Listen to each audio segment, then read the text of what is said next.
యెహోవా మాట శ్రద్ధగా వినాలి అని వ్రాయబడిన వాక్యమును బట్టి దేవుని మాటలు శ్రద్ధగా వినాలని ప్రభు పేరిట మీ అందరికీ మనవి చేస్తూ ఉన్నాను. ఆసక్తి కలిగి శ్రద్ధగా వినండి. మరి అందరిలాగా మనం కూడా ఫ్యాన్ వేసుకుని కూర్చోవచ్చు, ఇంట్లో లేకపోతే ఏసీ ఉంటే ఏసీ వేసుకుని కూర్చోవచ్చు. కానీ కష్టపడి వచ్చాం, దీవెన కోసం వచ్చాం, ఆశీర్వాదాలు అందుకోవాలని వచ్చాం, వాక్కులు వినాలని వచ్చాం. కాబట్టి మీ దృష్టి దేవుని మాటల మీద పెట్టండి. ప్రభునందు ప్రియులారా, శిష్యుల కాలంలో యేసుక్రీస్తు ప్రభువు పునరుద్ధాన శక్తితో తిరిగి లేచిన తరువాత పేతురు, యోహాను అనబడినటువంటి భక్తుల ద్వారా ఒక అద్భుత కార్యము జరిగింది. ఏంటి అద్భుత కార్యమని మనం చూసినట్లయితే, శృంగారం అనబడినటువంటి దేవాలయపు గట్టు మీద ఒక వ్యక్తి కూర్చుని కొన్ని సంవత్సరాలుగా భిక్షమెత్తుకుంటూ ఉన్నాడు. అతడు పుట్టుకుండేవాడు అని వాక్యములో రాయబడింది.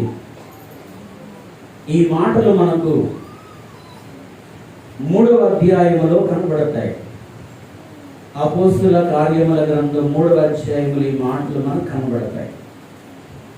అయితే ప్రభునందు ప్రియులారు, ఇక్కడ గమనించండి, ఈ పుట్టుకుంటూ వాడైనటువంటి వ్యక్తి కొన్ని సంవత్సరాలుగా అక్కడే కూర్చుని శృంగారం అనబడినటువంటి దేవాలయపు గట్టున కూర్చుని ఏం చేస్తున్నాడు అంటే, మరి అతడు భిక్షమెత్తుకొని జీవితాన్ని వెళ్ళదీస్తున్నాడు. ఎవరో తీసుకొచ్చి కూర్చోబెడతారు, అక్కడ సాయంకాలం వరకు భిక్షమెత్తుకుంటాడు, సాయంకాలం మళ్ళీ తీసుకెళ్తారు. ఇలాగ కొన్ని సంవత్సరాల నుండి జరిగిపోతుంది. అయితే పేతురు, యోహానుడు ఇద్దరు కూడా దేవాలయములోనికి వెళుతున్న సమయమందు వారి వైపు ఆశతో చూసినప్పుడు ఆ యొక్క పేతురు, యోహానుడు ఏం చెప్తారంటే, ఇదిగో మరి వెండి బంగారములు మా యొద్ద లేవు, కానీ మాకు కలిగినదే నీకు ఇస్తున్నాము, నజరేయుడైన యేసు నామమున నడవమని చెప్పినప్పుడు అతడు లేచి నిలిచి నడుచుచు గంతులు వేయచు దేవాలయములోనికి వెళ్ళెను అని వ్రాయబడింది. చప్పట్లు కొట్టి ప్రభు నామమున దేవునికి స్తోత్రం, దేవునికి మహిమ కలుగును గాక. లేచాడు, నిలబడ్డాడు, నడిచాడు, గంతులు వేయసాగాడు. ఇది అక్కడ జరిగినటువంటి సందర్భము. అయితే వీరు ఏమీ అక్కడ ఉపయోగించలేదు, ఏవేవో మాట్లాడలేదు. నజరేయుడైన యేసు నామమున లేచి నడువని ఒక మాట చెప్పారు. యేసు నామములో అతని చీలమండలంలోనికి, కాళ్ళలోనికి బలము, శక్తి వచ్చి నడిచాడు. స్వస్థత కలిగింది. అందరూ ఆశ్చర్యపోతున్నారు. పుట్టుకుండేవాడు పేతురు, యోహానుల ద్వారా నడుస్తున్నాడంట, ఆరోగ్యం వచ్చేసింది, శక్తివంతుడైపోయాడని చెప్పి అందరూ కూడా ఏం చేస్తున్నారు అని అంటే, దేవుని పిల్లలారా, ఆశ్చర్యపోతూ ఈ సంగతులు చెప్పుకుంటున్నారు. ఆశ్చర్యపోతూ ఈ సంగతులు చెప్పుకుంటున్నారు. అయితే కొంతమంది ఏం చేశారో తెలుసా, చాలా మరి విషయాలు మాట్లాడుతున్నారు. ఎలా స్వస్థత వస్తుంది, పుట్టుకుంటూ వాడు ఎలా నడుస్తాడు. అయితే ప్రభునందు ప్రియులారా, పేతురు గారు వాళ్ళకి కొన్ని విషయాలు చెప్పారు, కానీ ఇంకా వాళ్ళకి అర్థం కాలేదు. మీరు యేసు ప్రభుని తృణీకరించారు, ఎవరైతే ఆయనను అంగీకరించారో వారికి అద్భుతాలు జరుగుతున్నాయి, ఎవరైతే ఆయన వైపు చూస్తున్నారో వారిని దేవుడు ప్రేమిస్తున్నారు, కనికరిస్తున్నారు. ఇదిగో మీ అందరూ ఏకకంఠముతో యేసు మాకొద్దు అని యేసు ప్రభుని తృణీకరించి ఆయనను సిలువకు అప్పగించారు. అయితే ఆయన 3వ దినమున లేచారు. మీరు జీవాధిపతిని చంపారు, కానీ మీరు జీవాధిపతిని చంపితిరి గాని దేవుడు ఆయనను మృతులలో నుండి లేపెను, అందుకు మేము సాక్షులము అని పేతురు గారు చెప్పారు. అయినా ఆయనకు అర్థం కాల. ప్రభునందు ప్రియులారా, వీళ్ళు ఇంకా డిస్కషన్ మీద డిస్కషన్ చేస్తానే ఉన్నారు. అసలు పుట్టుకుంటూ కూడా ఎలా నడుస్తాడు? యేసు ప్రభు వీళ్ళ గురువు గారు ఏదో కార్యాలు చేశారంటే మనం నమ్మాం, వీళ్ళు కూడా చేస్తారా? ఆయన చేస్తేనే మనం తట్టుకోలేకపోయాం కదా, ఇప్పుడు వీళ్ళు కూడా చేస్తే వీళ్ళని ఏం చేయాలి అసలు అర్థం కావట్లేదు. చాలా ఆలోచనలు వారు చేస్తున్నారు. దేవుని పిల్లలారా, ఏదో విధంగా వీళ్ళను కూడా ఇరుకును పెట్టాలని, మొదట్లోనే వీళ్ళని ఇబ్బంది పెట్టాలని ప్రయత్నం చేసి ఏం చేశారు అని అంటే, ఈ 4వ అధ్యాయంలో మనందరం కూడా చూస్తున్నాము. మరునాడు వారి అధికారులు, పెద్దలు, శాస్త్రులు అందరూ యెరూషలేములో కూడుకుని ప్రధాన యాజకుడైన అన్న కయప అనబడిన దరిద్రపు ప్రధాన యాజకులు ఇద్దరు. ఎవరెడో? అన్న కయప మామాదుడు. అంతకుముందు చాలా మంది యాజకులు ఉన్నారు, కానీ ఎంత కుట్రలు చేసిన వాళ్ళు ఎవరు లేరు. వీళ్ళిద్దరూ కలిసి, అలెగ్జాండరు కూడా వాళ్ళతో ఉన్నాడు, ప్రధాన యాజకులు బంధువులందరినీ పోగు చేసుకుని పేతురు యోహానును వాళ్ళ మధ్య నిలబెట్టారంట. ఒకసారి ఆలోచన చేయండి అమ్మా. ఇప్పుడు డాక్టర్ గారి దగ్గరికి వెళ్ళారు, చక్కగా వైద్యం చేశాడు, అనుకున్న దానికంటే ముందే ఇంకా తగ్గిపోయింది. ఏం చేస్తారు ఆయనకి? డాక్టర్ గారు ఏం చేశారు? వైద్యం చేశారు. ఆయనకి తెలిసిన వైద్యం ఆయన చేశాడు.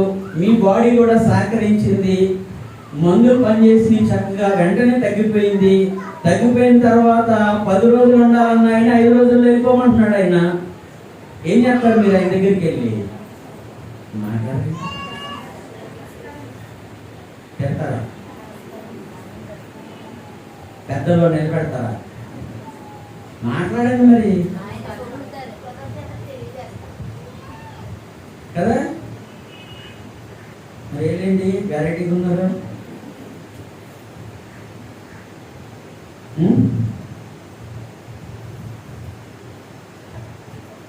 ఈ పేతురు యోహానులు ఇద్దరు కలిపి కుంటి వారి కొరకు ప్రార్థన చేస్తే కాళ్ళు వస్తే పెద్దల్లో నిలబెట్టారంట. నిలబెట్టి ఇప్పుడు వారు పేతురును యోహానును మధ్యను నిలబెట్టి, మీరు ఏ బలము చేత ఏ నామమును బట్టి దీన్ని చేసిద్దని అడుగగా, చెప్పండి చెప్పండి, ఏమడుగుతున్నారు?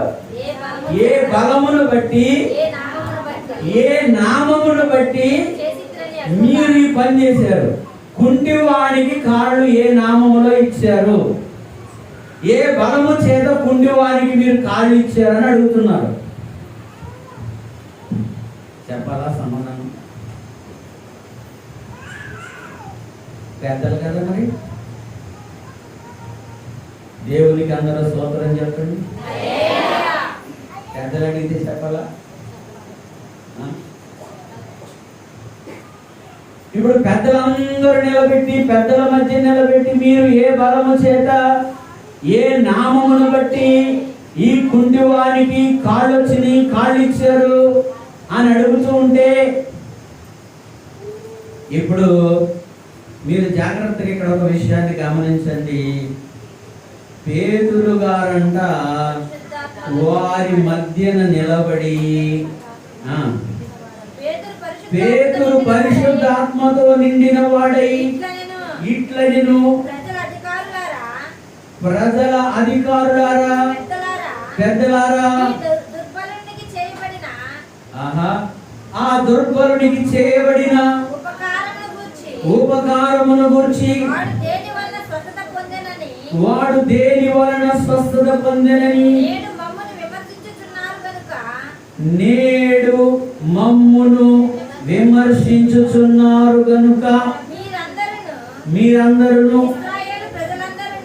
ఇశ్రాయేలు ప్రజలందరూ తెలుసుకొనవలసినదేమనగా, మళ్ళీ చెప్తాను చూడండి, మీరందరూ పెద్దలారా, ప్రజల అధికారులారా, మీరందరూ అలాగే ఇశ్రాయేలీయులందరూ తెలుసుకోవలసినదేమనగా, మీరు సిలువ వేసినట్టు మృతులలో నుండి దేవుడు లేపినట్టు నజరేయుడైన యేసుక్రీస్తు నామముని వీడు స్వస్థత పొంది మీ ఎదుట నిలుచుచున్నాడు. దేవునికి స్తోత్రం. చెప్పాలి గట్టిగా, దేవునికి స్తోత్రం. ఇప్పుడు ఈ పెద్దలు, ఈ అధికారులు అందరూ కలిసి అడుగుతున్నారు ఏమనంటే, ఇదిగో మీరు ఏ నామమును బట్టి, ఏ బలమును బట్టి మీరు అద్భుత కార్యములు, ఈ అద్భుతం చేశారు, ఈ వ్యక్తికి కాళ్ళు ఇచ్చారు, ఈ వ్యక్తి ఏ నామమును బట్టి నడవగలుగుతున్నాడు, మీరు మాకు చెప్పండి ఇప్పుడు అంటున్నారు. దేవునికి స్తోత్రం. ఆహా, ఎంత న్యాయవంతులండి, ఎంత మంచి పెద్దలండి.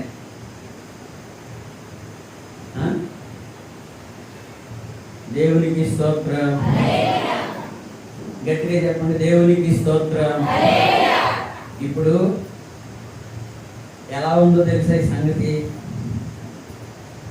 పని చేయకుండా ఉన్నాడు, పని చేయకుండా ఉన్నాడు, ఏమనకుండా ఆడికి కడుపు నిండా భోజనం పెట్టి పంపించి పని చేసినోడిని ఈ పంపులో పెట్టి బాధినట్టు ఉంది. అర్థమైందా మీకు? ఈ లోకం ఇంతేమ్మా.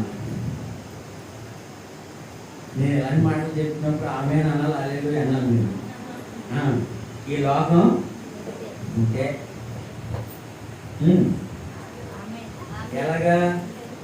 ఎలాగ చెప్పనా? కాయలు కాసింది బాబు, మీ చెట్టు మళ్ళీ మంచి చెట్టు, ఇది మంచి కాయలు కాసింది, మళ్ళీ సంవత్సరం ఉంటే మళ్ళీ కాయలు కాస్తుంది, జాగ్రత్తగా చూసుకుందాం అని ఎవరు అనుకోరు. రాయి శ్రేస్తారు. చెప్పండి, రాయి శ్రేస్తారు, లేకపోతే కర్ర శ్రేస్తారు. ఎందుకని? ఆ కాయ కింద పడటం కావాలి, మేము తినటం కావాలి, కానీ అది ఏమైపోయినా మాకు.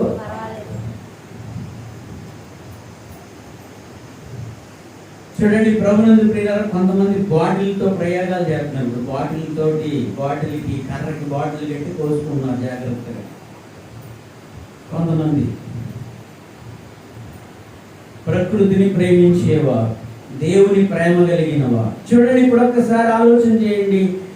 వీళ్ళు ఏమైనా తప్పు చేశారా? మిమ్మల్ని అడుగుతున్నాను, చెప్పండి. వీళ్ళు నజరేయుడైన యేసు నామమున నడవమని ఒక కుంటివాడికి ప్రార్థన చేస్తే కాళ్ళు వచ్చినాయి, పుట్టుకుంటివాడికి.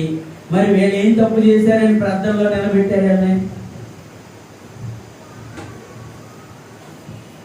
నిలబెట్టి పైగా అడుగుతున్నారు ఏమనంటే, మీరు ఏ బలమును బట్టి, ఏ నామమున ఈ అద్భుత కార్యం చేశారో మాకు చెప్పండి అంటే, వెంటనే పేతురు గారు దేవుని ఆత్మతో నింపబడి ఆయన చెప్పినటువంటి మాట ఏంటంటే, ప్రజలారా,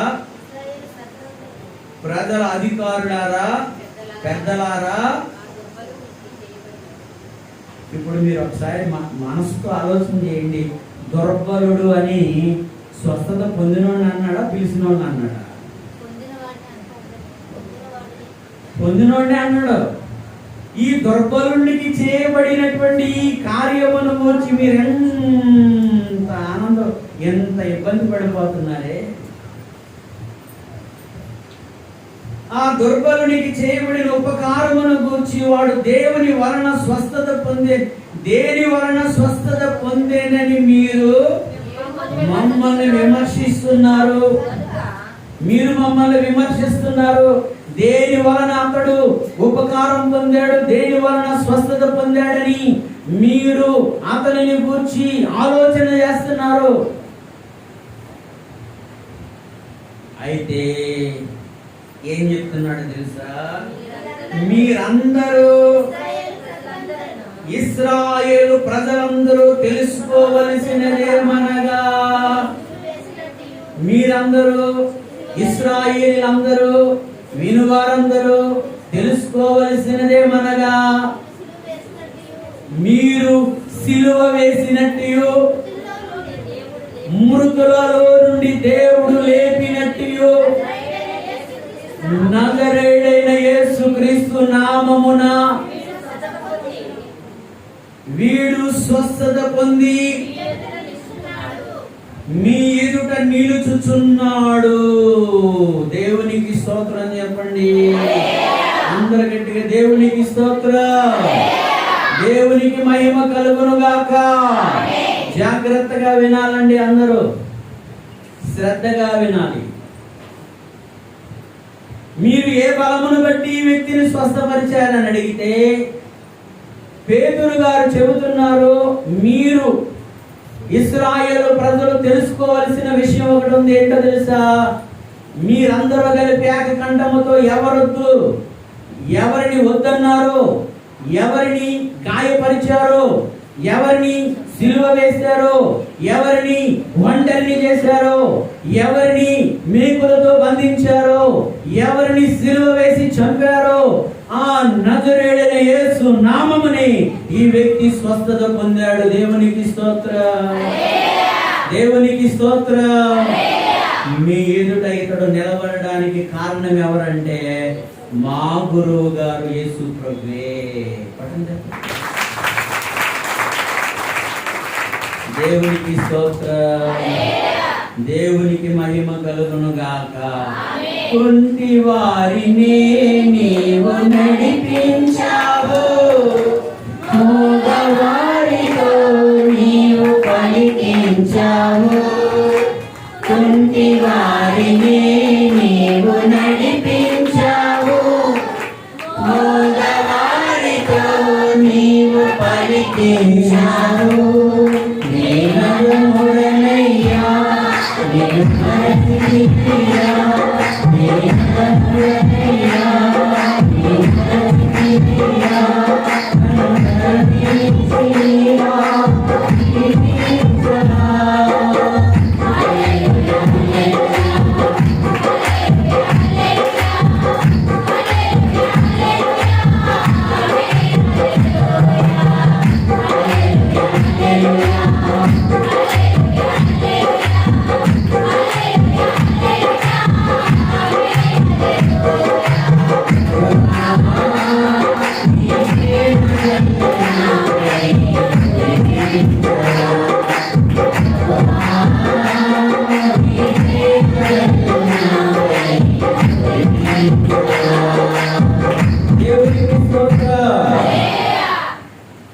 స్వస్థత పొందిన వాడేమో ఆనందంతో గంతులు వేస్తున్నాడు,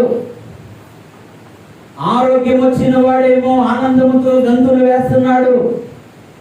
కానీ స్వస్థత పొందిన వారిని గురించి అనేక రకాలుగా మాట్లాడుకునేవారు.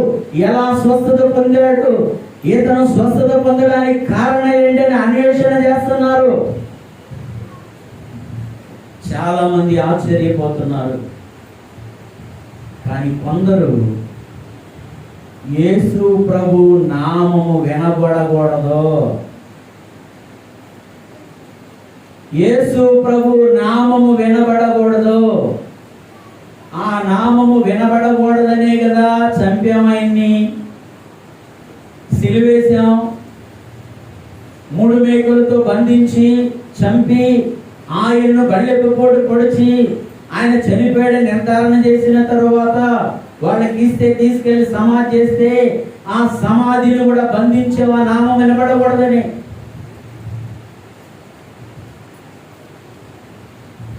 కానీ ఇప్పుడు మరలా ఆ నామమునే స్వస్థత కలిగిందని పేతురు గారు అక్కడ ఉన్న వాళ్ళందరికీ సువార్త చెప్తున్నాడు. దేవునికి స్తోత్రం. ఇంకొక సంగతి చూడండి, అందరూ చదవండి, అందరూ చక్కగా కూర్చోండి, చక్కగా వినండి, శ్రద్ధగా వినండి, క్రమము కలిగి ఉండండి. మీకు ఒక విషయం చెప్తున్నాను. ఇక్కడ చాలా మంది అనుకుంటున్నారు నన్ను ఎవరో పట్టించుకోరు, నేనెవరికి లెక్కలో ఉండను, నన్ను ఎవరో లెక్క చేయరు, నా దగ్గర బలం ఉన్నప్పుడు, నా దగ్గర ధనం ఉన్నప్పుడు, అందరూ నన్ను చూశారు. అమ్మా ఈరోజు కూడా యేసు ప్రభు నీ బలము చూడడు, నీ అందము చూడడు సహోదరుడా, నీ శక్తి చూడడు, నీవేం చేస్తున్నావో ఏమీ చూడడు, నీ హృదయంలో ఉన్న ఆశను మాత్రమే ఆయన చూస్తాడు.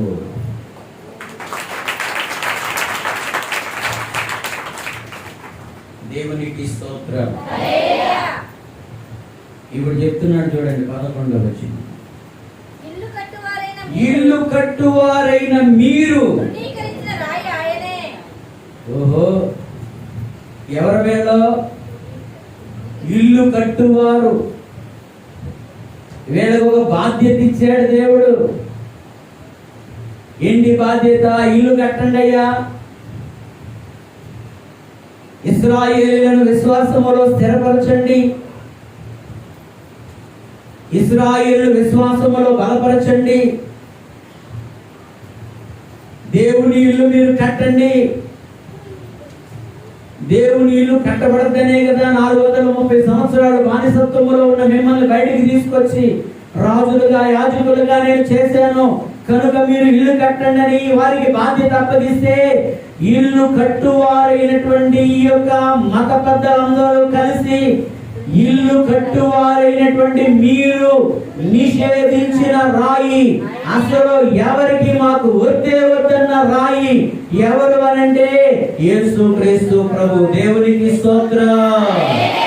ఈ రాయి ఆయనే యేసు ప్రభు, ఆయనే మూలకు తలరాయి ఆయన. దేవునికి స్తోత్రం. తృణీకరించబడుతున్న దేవుని బిడ్డ, తృణీకరించబడుతున్న చిన్న బిడ్డ, తృణీకరించబడుతున్న యవనస్తురాలా, తృణీకరించబడుతున్నటువంటి కుటుంబ సభ్యులలో కొనసాగిపోతూ ఉన్న, మరి మీ యొక్క కుటుంబాల్లో తృణీకరించబడుతున్న వారు ఎవరైతే ఉన్నారో, ఎవరైతే మీరు తృణీకరించబడిన వారిగా ఉన్నారో మీ అందరికీ నేను తెలియపరుస్తూ ఉన్నాను, యేసు ప్రభువుని కూడా ఒకప్పుడు తృణీకరించారు. ఆయన ఈ రోజు మూలకు తలరాయిగా మారిపోయారు. దేవునికి స్తోత్రం. పేతురు గారి ప్రసంగములో ఇదే సారాంశం ఏంటో తెలుసా? మీరు వద్దన్న యేసు, మీరు చంపిన యేసు, మీరు సమాధి చేసిన యేసు, ఆ యేసు వలనే ఈ అద్భుత కార్యము జరిగింది. దేవునికి స్తోత్రం. ఇంకొక సంగతి చెప్తున్నాడు, పిచ్చోళ్ళారా, మత పెద్దలారా,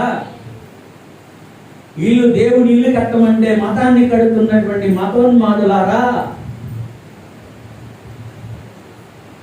కుల పిచ్చి మత పిచ్చి కలిగి బ్రతుకుతున్నటువంటి భయంకరులారా, మీకు చెప్పే సంగతి ఇంకొకటి ఉంది. మరి ఏ నామమున రక్షణ కలగదో యేసు నామమునే రక్షణ కలుగుతుంది. కొట్టలు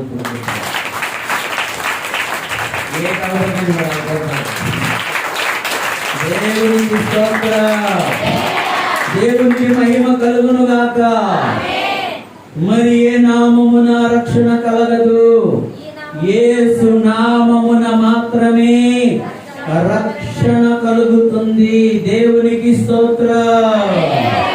మనుషులలో ఇయ్యబడిన మరి ఏ నామమున రక్షణ కలగదు. ఆకాశము కింద మనుషుల్లో ఇవ్వబడిన ఏ నామమున రక్షణ కలుగదు గాని ఈ నామముని అనగా యేసు నామమున రక్షణ పొందవలెను. దేవునికి స్తోత్రం.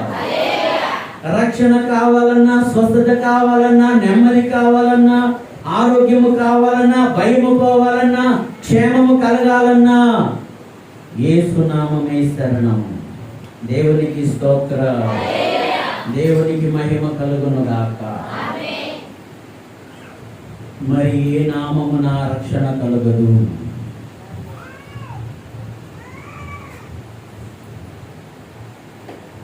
ప్రభునందు ప్రియులారా, భక్తుడు రాస్తూ అంటున్నారు, ఇదే నీకు అనుకూల సమయము,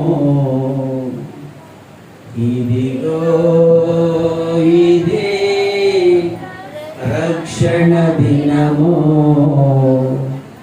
ఇదిగో ఇదే రక్షణ దినము.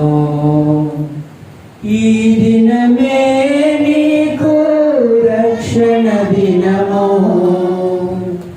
ఈ క్షణమే నీకు అనుకూల సమయము. రారే రారే అన్నల్లారా, రారే తమ్ముళ్ళారా, రారే రారే అక్కల్లారా, రారే చెల్లెల్లారా, రారే రారే అన్నల్లారా, రారే తమ్ముళ్ళారా, రారే రారే రారే చెల్లెల్లారా.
స్తోత్రం చెప్పండి.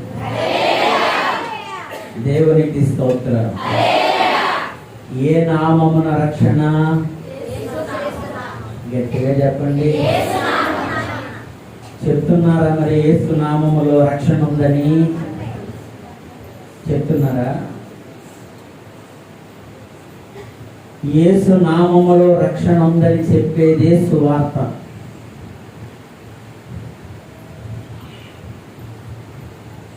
ఏం చేయాలి?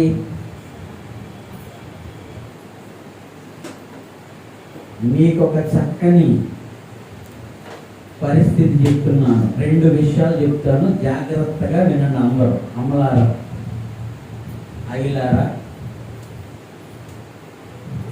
వేసవి కాలం ముందు వేప చెట్టు కింద కూర్చుంటారు. హలో, వేసవి కాలంలో ఏ చెట్టు కింద కూర్చుంటారు? వేప చెట్టు కింద కూర్చుంటారు. అప్పుడు ఏం చేయాలి? మీరు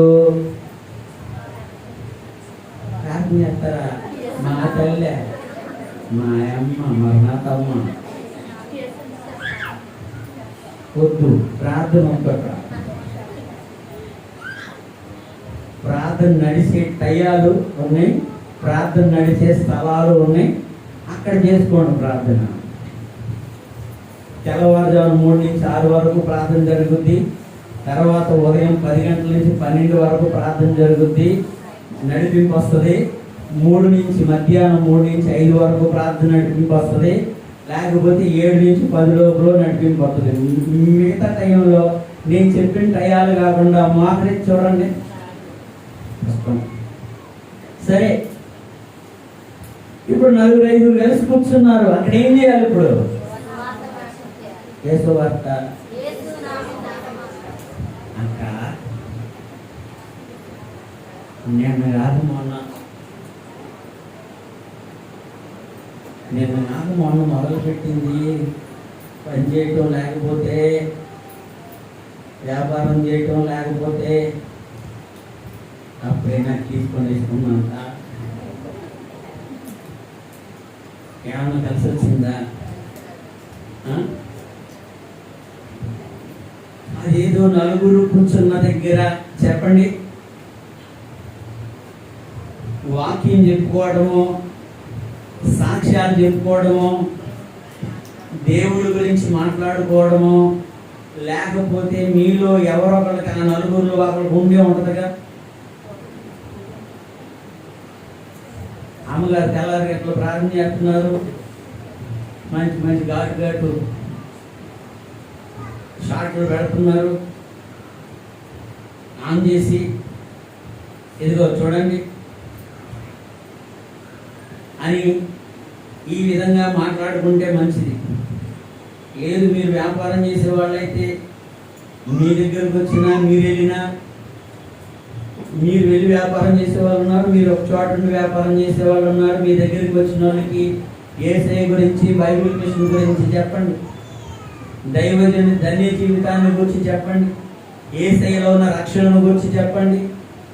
తర్వాత అసలు వీళ్ళు ఎవరు నాకు టైం లేదని వెళ్ళిపోతున్నారు అనుకోండి, వినేవాళ్ళు ఇంకొకరు ఉన్నారు. ఎవరో తెలుసా? మంచంలో మూలిగేవాడు. ఎవరో అనారోగ్యం పాలై మంచంలో ఉండి వేదన పడేవారు ఎవరైతే ఉన్నారో వారి దగ్గరికి వెళ్ళి మీరు సాక్ష్యం చెప్పండి, దేవుడు చేసే కార్యములను గురించి ప్రకటన చేయండి.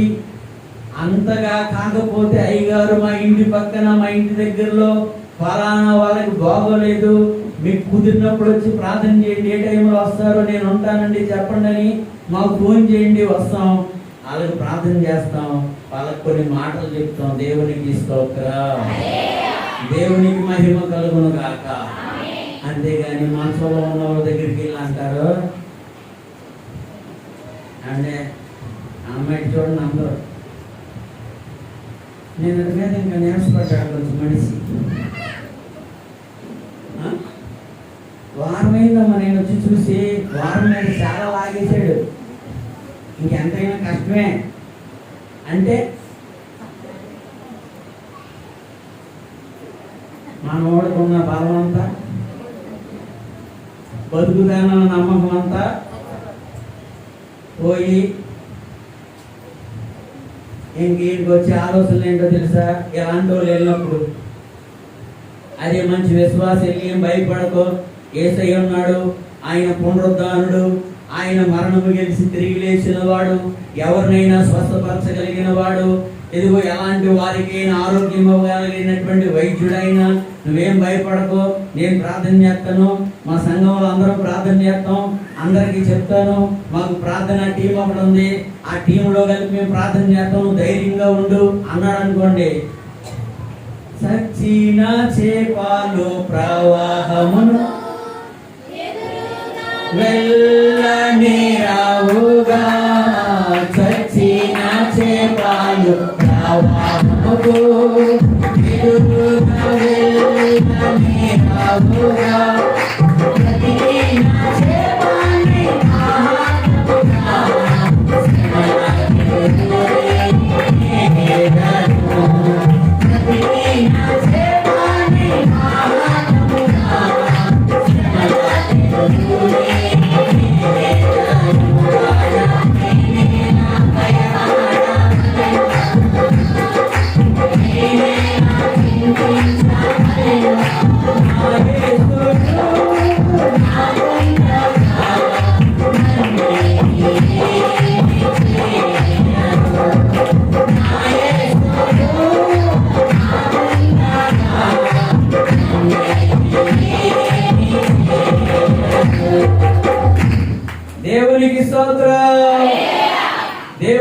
మహిమ కలుగును గాక. ఎవరైనా ఆర్థిక ఇబ్బందుల్లో ఉండి తినడానికి కష్టంగా, బ్రతకడానికి కష్టంగా ఉన్న వాళ్ళ దగ్గరికి వెళ్ళి, అమ్మా మీరింకా బతికి బట్ట కట్టడం కష్టం, ఎలాగే కూరుకుపోయిన వాళ్ళు ఇంక బయటికి రారు అన్నారనుకోండి, కొట్టుకుపోతారు. అదే మీరు వెళ్ళి ఇదిగో లక్షల అప్పులు ఉన్నా మన దేవుడు లక్షాధికారులు చేస్తాడు అన్నారనుకోండి, దేవుడికి స్తోత్రం. లక్షల అప్పులు ఉన్నా లక్షాధికారిగా చేస్తాడు. మీ లక్షల అప్పులను రుణమనే పత్రమును శిలువ కంట కొడతాడు. గృహం కట్టుకోలేకపోతున్నారా? గృహం కట్టిస్తాడు. ఏం చేసుకోలేకపోతున్నారో అవి చేపిస్తాడు. మీరు ఏమి చేయలేకపోతున్నారో వాటిని చేయడానికి ఆయనకు సమర్థుడు. నీ బలహీనత తట్టు చూడకు, నా బలము తట్టు ఇదిగో చూడు. నీ బలమునకు మించిన పనులు నా బలమే కదా చేయాలని చెప్పాడు నా దేవుడు. భయపడకమ్మా అన్నారు అనుకోండి.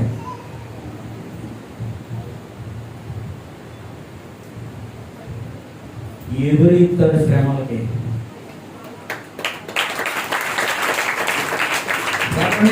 దేవునికి దేవునికి మహిమ కలుగును గాక. బైబిల్లో ఉందమ్మా, ఎలీషా గారి కాలంలో ఒక ఆయన చనిపోయాడు. ఆ చనిపోయినటువంటి వ్యక్తికి 2 కొడుకులు ఉన్నారు. ఆ దగ్గరికి వచ్చి అప్పులందరూ అడుగుతున్నారు, మీ కొడుకులు తీసుకెళ్ళిపోయి మేము పని చేయించుకుంటాం అంటున్నారు. ఆ ఎలీషా గారి దగ్గరికి వచ్చింది, అమ్మ నీ దగ్గర ఏముందన్నాడు. నీ దగ్గర కొంచెం ఏముందంటే, కొంచెం నూనె ఉందంటే, ఉండవలసిందే ఉందమ్మా అని ప్రార్థన చేశాడు. ఆ నూనె దారి ఆగలేదు, పాత్రలన్నీ నిండిపోయి. ఇప్పుడు మళ్ళీ ఏం చేసింది? మళ్ళీ ఎలీషా ప్రవక్త దగ్గరికి వచ్చింది. అప్పుడు ఎలీషా ప్రవక్త ఏమన్నాడు తెలుసా? ఆ నూనె అమ్మి నీ అప్పులు తీర్చి మిగిలిన సొమ్ముతో నువ్వు నీ పిల్లలో బ్రతకండి అన్నాడు. అమ్మ బైబిల్లో ఉంది, భయపడకమ్మా అని చెప్తారా? లేకపోతే 5 లక్షలు అప్పున్నా నెలకు 10,000 ఎక్కడ తెచ్చి కడతారా?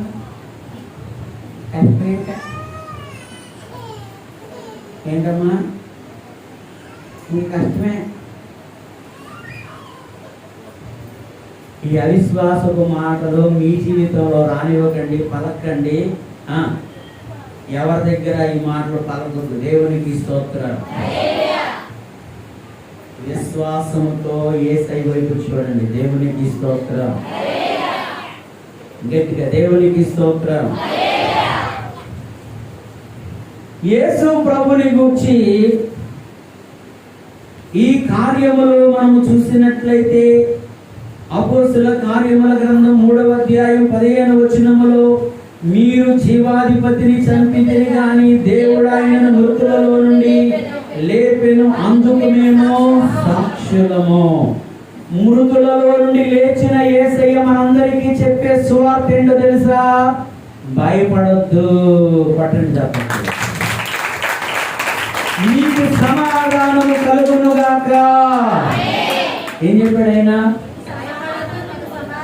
మీకు సమాధానము. ఇది యేసు ప్రభు చెప్పిన సువార్త. యేసు ప్రభు చెప్పిన ధైర్యపు మాటలు. ఆయన చెప్పిన మాటలు చాలా గట్టిగా మాట్లాడు. కుర్చీలో లేవ మాట్లాడు. అందరూ చెప్పండి. దేవునికి స్తోత్రం. అయితే లోకంలో జరిగే చెప్తున్నాను వినండి. నీ పక్షంగా నా పక్షంగా నిలబడిన వాడు, నీతో నాతో ఉన్నవాడు, పునరుద్ధానుడు, మరణమును గెలిచిన వాడు. దేవునికి స్తోత్రం. నీ ఎదురుగా ఎంత మంది ఉన్నా, ఎలాంటి వాళ్ళు ఉన్నా, ఎంత అధికారులు ఉన్నా, ఏమైనా కానీ నీ పక్షంగా నిలబడిన వాడు పునరుద్ధానుడు. గట్టిగా చెప్పండి. మరణము గెలిచిన వాడు. మాట్లాడాలా? గట్టిగా చెప్పండి. మరణమా నీ ముల్లెక్కడా? మరణమా నీ విజయం ఎక్కడా అని చెప్పినాడు. మన పక్షాన్ని ఉన్నది. అయితే ఇప్పుడు చెప్తున్నాను వినండి. మనతో ఉండి మనలను అవమానపరిచేవారు, మన పక్కన కూర్చుని మనలను అవమానపరిచేవారు, మన ముందుండి మనలను అవమానపరిచేవారు, ప్రియమైన విశ్వాసి, అదే మనకు సిలువ. అందరూ చెప్పండి, అదే మనకు సిలువ. నీతోనే ఉండి నిన్ను అవమానపరిచేవారు, నీతోనే ఉండి నిన్ను గాయపరిచేవారు, శాతనైతే సహాయం చేయాలి, లేకపోతే మౌనంగా ఊరుకో.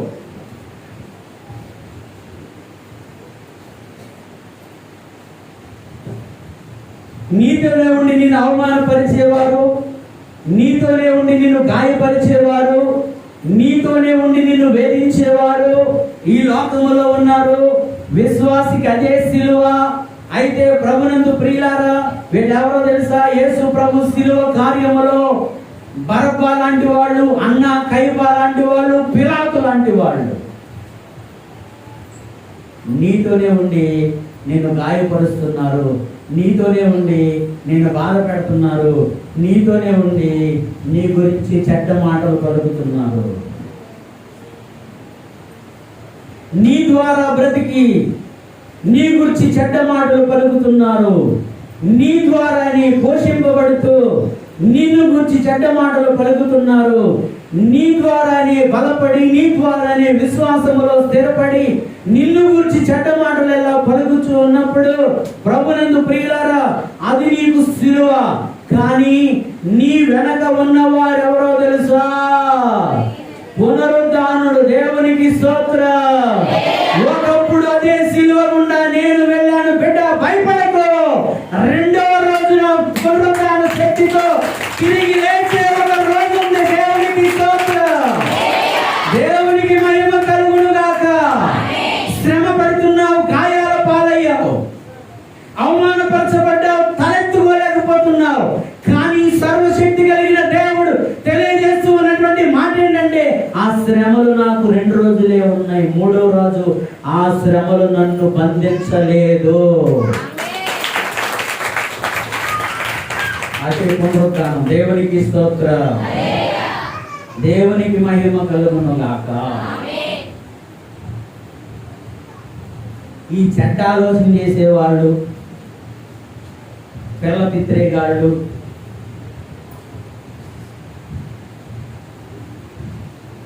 బచ్చీలాగా ఆలోచించేవాళ్ళు, యేసు ప్రభు బిడ్డల గురించి ఆయనకు తెలియదు. యేసు ప్రభు ఒకరి పక్షానుండే ఆ వ్యక్తులకు ఉన్నటువంటి శక్తి ఏంటో వాళ్ళకి తెలియదు కనుక వాళ్ళు ఏమనుకుంటారంటే, ఈసారి చూడాలి కనేటి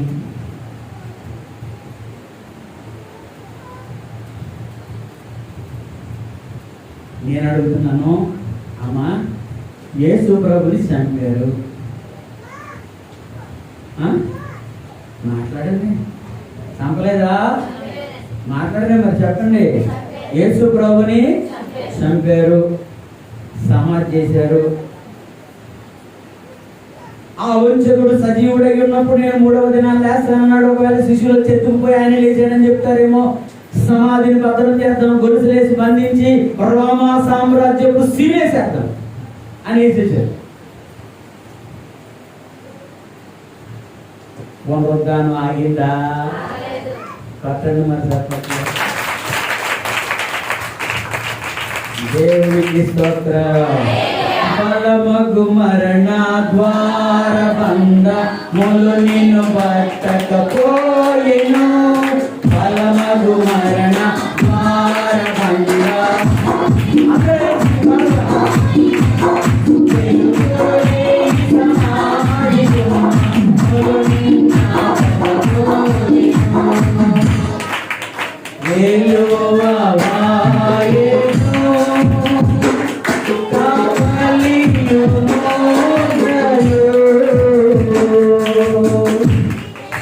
విజయం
ఇప్పుడు గట్టిగా స్తోత్రం చెప్పు.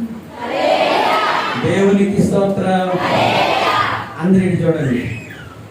గెత్సేమనే తోటలో పట్టుకోగలిగారా? నేను పడిపోయారు కానీ మళ్ళీ లేచి ఆయన అప్పగించుకున్నాడు కనుక పట్టుకున్నారు. అన్యాయ తీర్పులు తీర్చారా?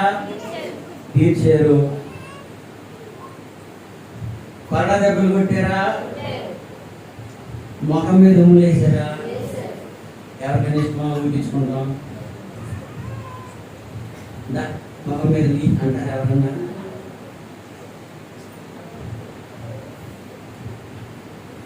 ఆలోచించండి.